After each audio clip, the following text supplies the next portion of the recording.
Cassandra Leong update. Ito yung money laundering na seryosong paratang no ng Quadcom kay Cassandra, no. Ito yung money laundering. Ito yung news na 2 days ago pa lang.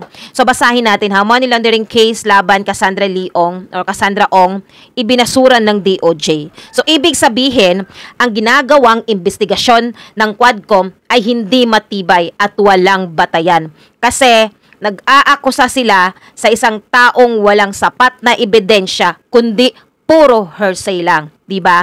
Nag-aaksaya lang sila ng oras at resources sa mga kasong walang sapat na ebidensya. Ang ginagawa ng Quadcom ay puro-purong paninira lamang, no?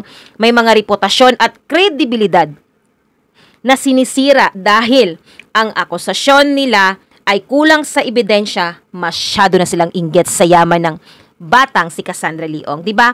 Eto ngang si Pimentel, tong maputi ang buhok, sinasabi pa nga niya kung bakit siya yumaman ng sobrang yaman sa kanyang murang edad na hindi pa siya nakapagtapos ng pag-aaral o hindi man lang siya nakapagkolehiyo.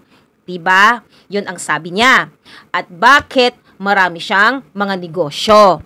Siguro inggit sila, no? Kasi nagnenegosyo yung tao, gumagawa ng tama at sumusunod sa batas na puro yung mga akusasyon nila ng money laundering ay hindi totoo. Kaya sila nagkakaganyan kasi yung mga peran, kaya sila yumaman, yumayaman, yung mga congressman na yan ay dahil sa, alam nyo na, diba? So kaya inggit sila sa batang si Cassandra Leong kung bakit yumayaman o yumaman ng ganyan, diba? Sa murang edad. At eto isa sa kadramahan ng Quadcom, no, para madawit ang pangalan ni Atty. Roque at ni dating Pangulong Rodrigo Duterte, yung mga iba't ibang mga gusto nila i-involve, no, sa pogo na yan, 'di ba? Para kunwari inaksyonan nila, pinapakita nila sa publiko na mga kunwari may ginagawa sila, yun pala walang kwenta. Nag-aaksaya lang ng oras, di ba? Nagsasayang lang sila ng oras pero hindi pala matibay yung kasong pinaparatang nila. Kasi nga, publicity lang ang intention nila. Intention talaga nila. Para matunog yung pangalan nila. Kasi alam niyo na, election na, no, malapit na yung election, mga ganitong klaseng padrama ng Quadcom. Yan ang tinatawag na bulok na estratehiya, no, ng Quadcom. Kasi para may pabagsakin sila na reputasyon ng isang tao o organisasyon. Manipulasyon ng publiko kahit walang sapat na batayan.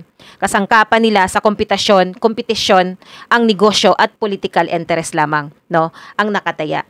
Character assassination.